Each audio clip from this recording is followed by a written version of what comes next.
a shed update, and in a couple days the Ark itself will get a awning put on. It's going to be like one of them cloth awnings, awning, and that way water doesn't come in necessarily, but I like it more to drip off than down the side here.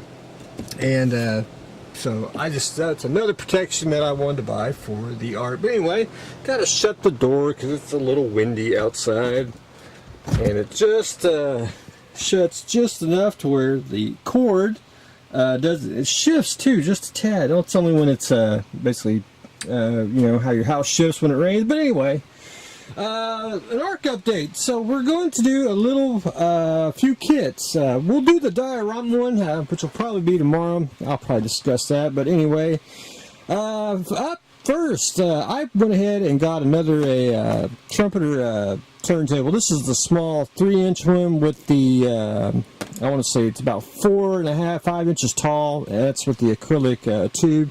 I got a longer one. One of the long ones here coming, and I may use it, may not. I basically really want it for the turntable. And you really just, honestly, I cannot hardly find the trumpeter ones. You can find the flat ones without the acrylic case, but you can't find these. But anyway, you know my motto around here.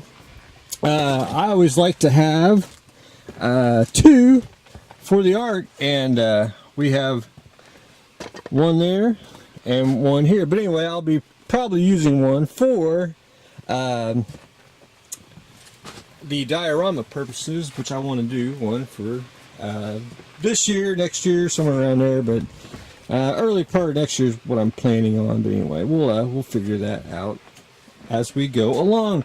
Up next is the Lindbergh display stand. Now, they boxed theirs, and they also, for whatever reason, they put it on a blister card too. I mean, so you can have it either way. It's just one of those. And I like odd stuff like this. Now, if you want a turntable, and I better get the other one out and I'll show you. If you want a turntable that spins really fast, that's the one to get. I mean, it just keeps going.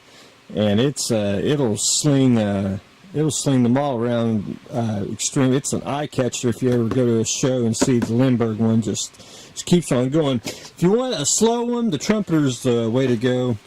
I think it really turns around really slow. But it's this one's I think the best out of the Lindbergh one. But the Lindbergh does also have its use as well. Because I've used these several times in the past for models at shows.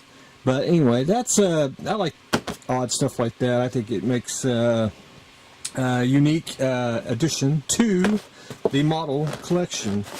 And at the hobby store, I was I have a bunch of models on order and layaways, and that was up next on the to buy list. That was on my layaway list at the hobby store. So I got me another Mobius Penguin kit, which I think is excellent kit. Now I have two of the Penguin, which I'm trying to get basically a dual set of the Mobius Batman 66 kits.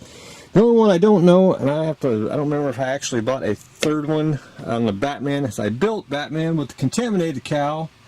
But I probably need to buy another Batman kit so I can have two completes and the one built out. But anyway, I don't know if I have another one. If not, I kept the box. Who knows? We'll figure it out sooner or later. But anyway, adding the Penguin to the Ark. Do my garage sale duties. I do go to garage sales, thrift stores, Goodwills, you name it, and I passed a garage sale today, and I spotted these right off from the truck in the street, and I was like, man, went up there and I purchased both of these. These are classic. Basically, I want to say they came out in the 80s. I probably did. I really didn't look at them that close. I know they're complete. This is the 32nd scale F117. Now, one thing is, you know, these are old 80s Testors boxes, so you can see them a mile away. They're bright yellow, and these are not necessarily the artillery, Reeboks tester kits. That's let's see right here. Which that's an artillery box, but that's a tester's box with an artillery, Reeboks. But anyway, the yellow tester boxes, you know what they are. It reminds me of, and I probably don't have one handy somewhere in the airplane section or anywhere, but for example, Airfix. Airfix is in a red box. What other boxes that you can tell by color? Round 2 is pretty good at it. They're going to like that and that type of style.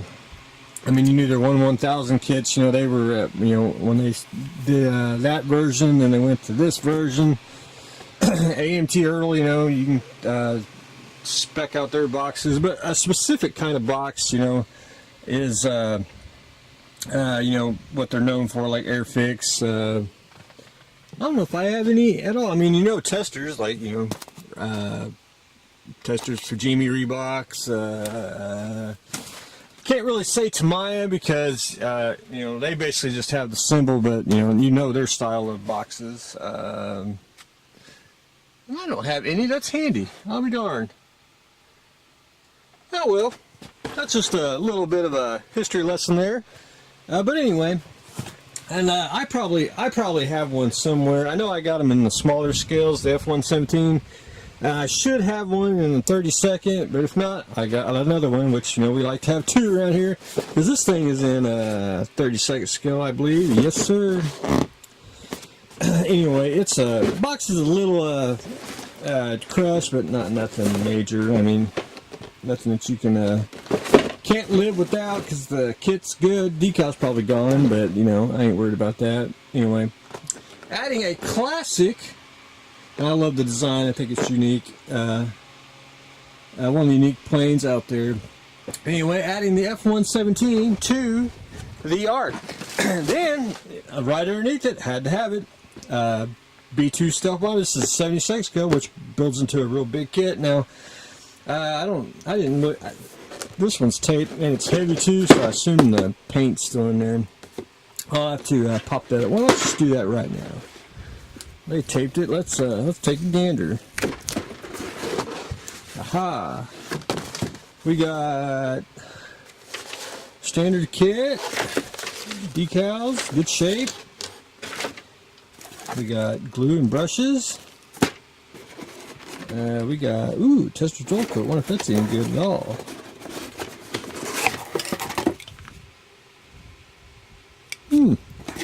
And we got pack change, quarter fluid ounce each. Red, green, gray, white, thinner, black, flat all. Yep. So we got ourselves a complete kit. Not too shabby. I'll probably have to. Usually when I get kits, I got the value pack with glue and paint. I usually take them out. If you ever see a kit in here that says value pack, most of the paints and glues are out of the kits. I don't want them, busting, leaking. Now, if it's probably sealed or something, it could have been dried out or, not in the, just sealed, and I probably missed it. But I don't have too many value kits. And I'll even tell you all a story. I know where is it? I want to say where I think there's a Star Wars kit that had a value pack, and it was on a kit with paint and glue. I think Star Trek. It has to be a Star Trek. One of the Bird of Preys or the Enterprise or something. But anyway, they were always on clearance. Everyone was telling me, man, you don't want that kit because it's got the paint with it. I was like, you could take the paint away from it and you're still getting a kit at a discount price. Anyway, just crazy. That was always a funny story. I always remember that. People telling me not to buy models because it had not the right paint with it. But anyway, gorgeous kit. I built this many years ago, and I actually there was an old fine scale or military modeler, one of them. He took 3 SR-71s, and I probably don't have any show you all, but he actually glued them like this is an SR71, glued 3 of them together, all in 3 different scales. Well, I was like, man, I wanted to build something similar, crazy, something what if like that. So I took 2 of these and I made a twin bomber out of it. I thought that was unique, and I don't remember what happened to it. I think it's sold many years ago, but it's one of those, you know, you really didn't take pictures of models. You kind of just built it and displayed it at the hobby store, at the old, you know, at the mom and pop model stores, and you know, basically sold it from there on out. But anyway, adding this, I don't think I have this kit in a old tester's box, which that was a plus anyway, and I'm pretty sure I don't have that one in an old tester's box either. But you know, stranger things, you know, some things materialize and you don't even know that it does. But anyway, that's a quick update of what I am getting into the art today. I'll probably do another diorama one. I'll go explain a little bit more on that probably tomorrow. But anyway, we are adding Mr. Penguin to the arc again, which now we have 2. Adding some more turntables, the trumpeter and the Lindbergh one. Adding the Value Pack B2 Stealth Bomber in the old tester's box, and we're adding the 32nd scale F117 in the tester's box. So that's what I have got going on today, so stay tuned for the next exciting episode.